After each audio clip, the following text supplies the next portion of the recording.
जी अस्सलामुअलैकुम वरहमतुल्लाहि वबरकातुहू। की हाल चाल है दोस्तों, सारे ठीक ठाक हो। अज असी गुफ्तगू करांगे कि आम इंतखाबात और मुस्तकबिल दा सियासी मंजरनामा। 8 फरवरी के इंतखाबात लई तुहानूं पता सारिया जमातां सरगर्म ने, सारिया दौड़ भज कर रही ने, अपने अपने हलकों दे विच कोशिश कर रही ने, वोटर दे कोल जा रही ने, हर जमातां दे लोग जिन्ने भी ने। 8 फरवरी के इलैक्शन दे विच असल मुकाबला पीपल पार्टी ते नून लीग दे विच आ, जबकि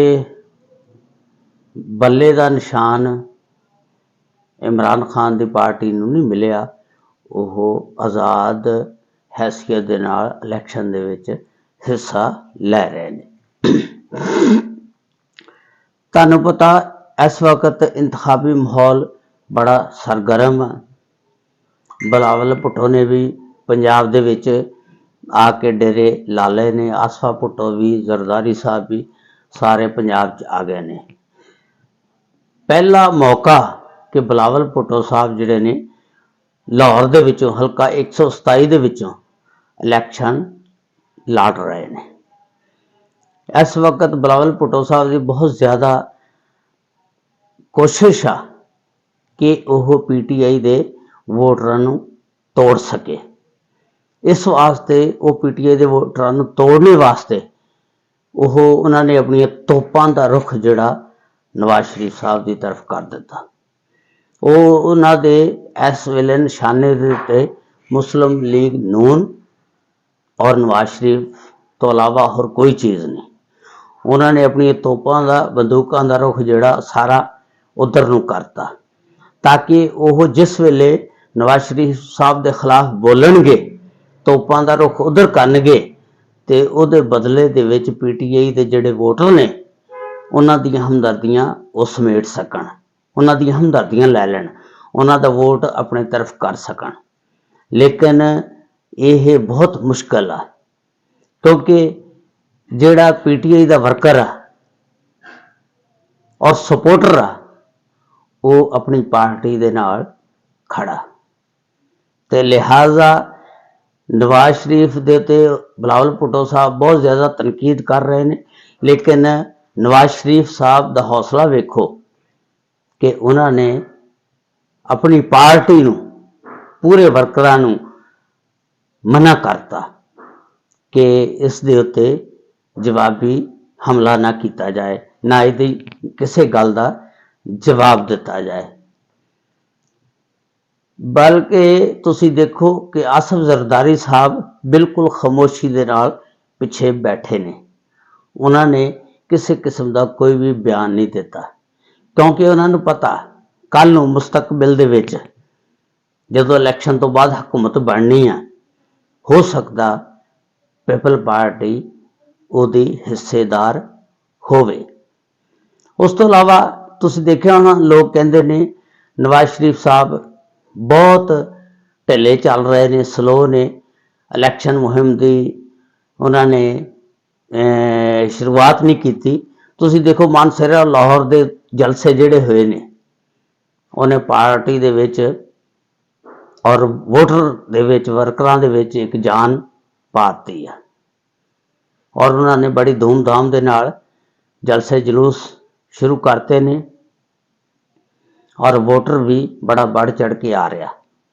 बल्कि ब्लूमबर्ग की रिपोर्ट के मुताबिक नवाज शरीफ साहब जिहड़े सी 36% सी, पहले उन्होंने मशहूरी जिहड़ी सी 36% सी, हुण वो 36% तो बढ़ के 52% ते आ गए ने।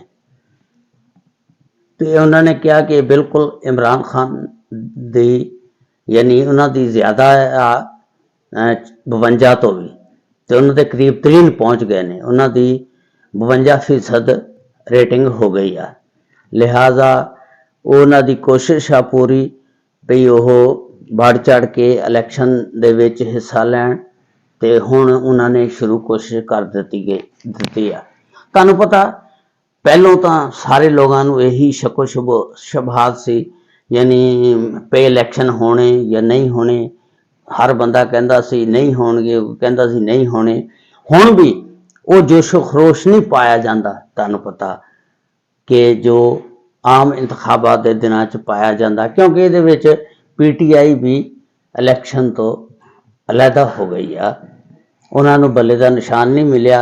लेकिन उन्होंने जिन्ने भी कैंडीडेट ने सारे आज़ाद हैसीयत के नाल इलैक्शन दे विच हिस्सा लै रहे हैं। वो आज़ाद हैसीयत नाल इलैक्शन लड़नगे, जिहड़ा उन्हां दा वोटर आ वो उन्होंने वोट पाएगा। लेकिन तुसी नवाज शरीफ साहब ने देखिया होना, जलसे जदों करते हैं उन्हों के जलसे जज्बातीयत वाले नहीं है, जज्बाती नहीं है, लेकिन उहदे विच तुहानूं संजीदगी मिलेगी।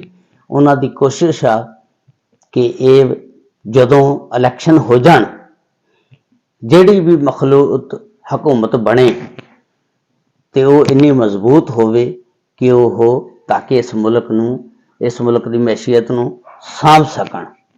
तुहानूं भी पता कि अगले जिहड़े भी इलैक्शन होने आ ते जिहड़ी अगे हुकूमत बननी आ, वो कल्ला बंदा कोई भी नहीं बना सकता।